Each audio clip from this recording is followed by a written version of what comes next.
प्राचीन समय की बात है। एक छोटे से गांव में चित्त नाम का एक 14 वर्षीय बालक रहता था। चित्त बहुत होशियार था, लेकिन उसका मन बहुत विचलित रहता था। कभी वह एक काम करता तो थोड़ी देर बाद ही दूसरा शुरू कर देता। कभी पढ़ाई करता, कभी खेलने भाग जाता, तो कभी बिना बात के चिंता में डूब जाता। उसके माता पिता उससे बहुत परेशान थे।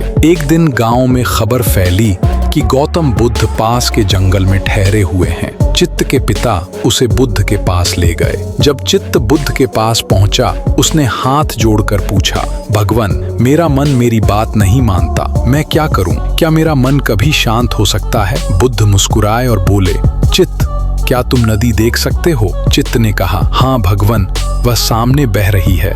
बुद्ध बोले, जैसे पानी बहता है वैसे ही तुम्हारा मन बह रहा है, इधर उधर। लेकिन यदि तुम उस पर ध्यान दो, उसे समझो, तो वो भी शांत हो सकता है। मैं तुम्हें एक उपाय बताता हूँ, ध्यान विधि, बुद्ध की सरल विधि।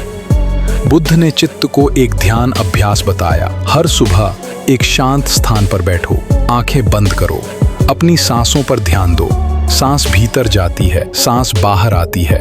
कुछ मत सोचो, बस अपनी सांसों को देखो। जब भी तुम्हारा मन भटके, उसे प्यार से वापस लाओ। शुरुआत में मुश्किल होगा, पर धैर्य रखो, मन धीरे धीरे शांत हो जाएगा। बुद्ध ने इसे आनापान सती ध्यान कहा, यानी सांसों के प्रति सजगता का ध्यान। चित्त ने बुद्ध की बात मानी। पहले दिन वह केवल 5 मिनट ध्यान कर पाया, फिर 10 मिनट, फिर 15, और कुछ महीनों में चित्त का मन स्थिर होने लगा। वह अब हर काम में ध्यान लगाता, पढ़ाई हो या खेल।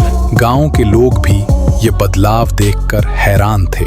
एक दिन उसके पिता ने पूछा, बेटा, अब तुम्हारा मन कैसे वश में आया? चित्त ने मुस्कुराकर उत्तर दिया, जब मैंने सांसों की आवाज सुनी, तब मैंने अपने भीतर की शांति को जाना। कहानी से सीख, गौतम बुद्ध ने ध्यान को जीवन का आधार बताया। मन को वश में करना कोई जादू नहीं, यह अभ्यास है। हर दिन थोड़ा थोड़ा ध्यान करने से मन की चंचलता कम होती है और भीतर एक गहरी शांति का अनुभव होता है।